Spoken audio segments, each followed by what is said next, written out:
ಅಣ್ಣನಾದ ದುರ್ಯೋಧನ ನನಗಿತ್ತಲು ಮೊದಲೇ ದ್ವಾರಕೆಯಲ್ಲಿ. ಅರ್ಜುನ, ನನ್ನನ್ನು ನೋಡಿ ನಿನಗೆ ಅಸಮಾಧಾನವಾಯಿತೆ?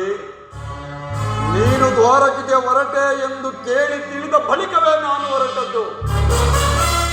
ಆದರೆ ನನ್ನ ಸುದೈವ ಬಲದಿಂದ ನಾನೇ ಮೊದಲು ಬಂದೆನು ಪಾರ್ಥ. ದೈವ ಮಂದಿರಕ್ಕೂ ಗುರು ಮಂದಿರಕ್ಕೂ ಮೊದಲು ಹೋದರೇನು, ಕೊನೆಗೆ ಹೋದರೇನು?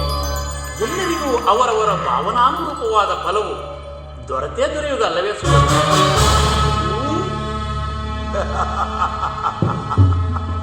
ಹಾಗೆಂದು ಸುಮ್ಮನೆ ಕುಳಿತರೆ ಕಾರ್ಯವಾಗುವುದೇ ಧನಂಜಯ? ಇಂತಹ ಸಮಯದಲ್ಲಿ 4-6 ಕಡೆ ತಿರುಗಿದರಲ್ಲವೇ ಹಲವು ರಾಜರುಗಳ ಸಹಾಯವು ದೊರಕುವುದು. ನಾವು ದ್ವಾರಕೆಗೆ ಬಂದದ್ದು ಈ ಮಹಿಮಾಪೂರ್ತಿಯ ಪದತಲದಲ್ಲಿ ಕುಳಿತು 4-6 ಹಿತನುಡಿಗಳನ್ನು ಕೇಳಿ ಹೋಗಬೇಕೆಂಬ ಇಚ್ಛೆ ಇಲ್ಲ. ಸರಿ ಸರಿ, ನೀನು ಯಾವ ಇಚ್ಛೆಯಿಂದಾದರೂ ಬಾ. ಆದರೆ ಈ ಸಾರಿ ಕೃಷ್ಣನು ನನ್ನ ಕೈಗೆ ಸಿಕ್ಕಿಬಿದ್ದಿರುವಂತೆ. ಒಂದು ವೇಳೆ ಸಿಕ್ಕಿಬಿದ್ದರೂ ಸಂತೋಷವೇ.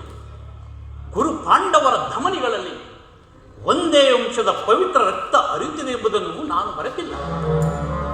ನೀನು ಮರೆಯಬೇಡ ಸಹೋದರ. ಹೇ ಜನಾರ್ದನ, ಜಾಗರೀತನ,